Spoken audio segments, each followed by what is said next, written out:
अगला अध्याय। दक्ष यज्ञ का समाचार पा सती का शिव से वहां चलने के लिए अनुरोध।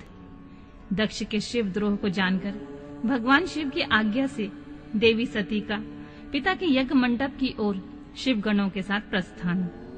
ब्रह्मा जी कहते हैं, नारद, जब देवर्षि गण बड़े उत्साह और हर्ष के साथ दक्ष के यज्ञ में जा रहे थे, उसी समय दक्ष कन्या देवी सती गंधमादन पर्वत पर चंदोबे से युक्त धारागृह में सखियों के साथ घिरी हुई भांति भांति की उत्तम क्रीड़ाएं कर रही थीं। प्रसन्नता पूर्वक क्रीड़ा में लगी हुई देवी सती ने उस समय रोहिणी के साथ दक्ष यज्ञ में जाते हुए चंद्रमा को देखा।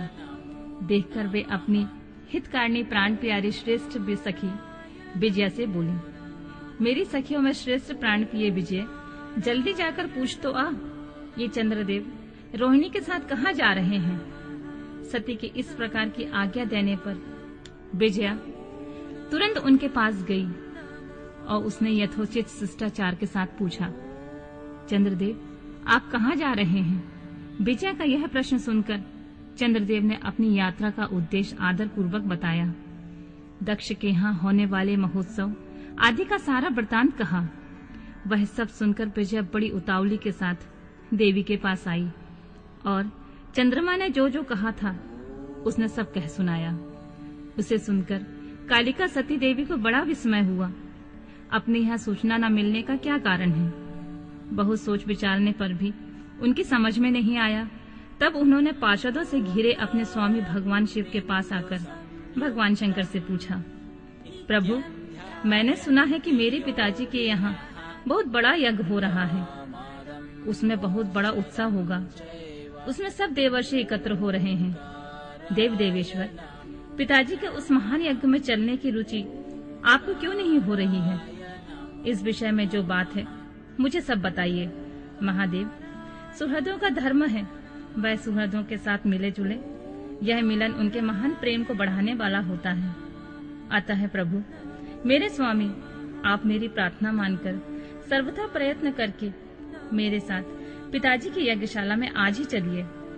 सती की यह बात सुनकर भगवान महादेव, जिनका हृदय दक्ष के बागवानों से घायल हो चुका था, मधुर वाणी में बोले, देवी, तुम्हारे पिता दक्ष मेरे विशेष द्रोही हो गए हैं। जो प्रमुख देवताओं और ऋषि अभिमानी, मूढ़ और ज्ञान शून्य हैं, वे ही सब तुम्हारे पिता के यज्ञ में गए हैं। जो लोग बिना बुलाए दूसरे के घर जाते हैं वे वहां अनादर पाते हैं और जो मृत्यु से बढ़कर भी कष्टदायक होती है। अतः प्रिय, तुमको और मुझको तो विशेष रूप से दक्ष के यज्ञ में जाना नहीं चाहिए, क्योंकि हमें वहां बुलाया नहीं गया है। मैंने सच्ची बात कही है।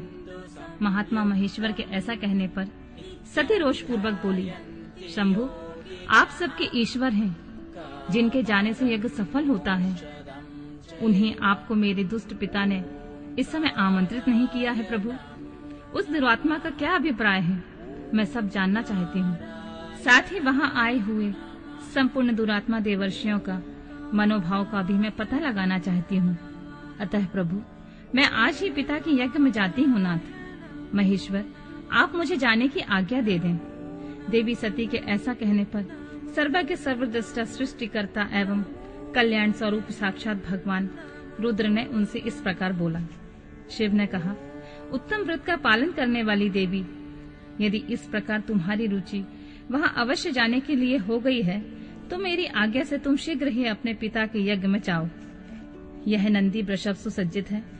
तुम एक महारानी के अनुरूप राजोपचार साथ ले सादर इस पर सवार हो बहुसंख्यक प्रथम गणों के साथ यात्रा करो। प्रिय, इस विभूषित वृषभ पर आरूढ़ हो। रुद्र के इस प्रकार आदेश देने पर सुंदर आभूषणों से अलंकृत सती देवी सब साधनों से युक्त हो पिता के घर चली। परमात्मा शिव ने उन्हें सुंदर वस्त्र आभूषण तथा परम उज्ज्वल छत्र चामर आदि महाराजोचित उपचार दिए। भगवान शिव की आज्ञा से 60,000 रुद्रगण बड़ी संख्या में प्रसन्नता और महान उत्साह के साथ कौतूहल पूर्वक सती के साथ गए। उस समय वहां यज्ञ के लिए यात्रा करते समय सब और महान उत्साह होने लगा।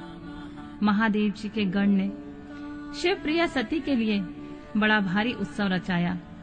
वे सभी गण कौतूहल पूर्ण कार्य करने तथा सती और शिव के यश को गाने लगे। शिव के प्रिय और महान वीर प्रथमगण प्रसन्नता पूर्वक उछलते कूदते चल रहे थे। जगदम्बा के यात्रा काल में सब प्रकार से बड़ी बड़ी भारी शोभा हो रही थी। उस समय जो सुखद जय जयकार आदि का शब्द प्रकट हुआ, उससे तीनों लोग गूंज उठे।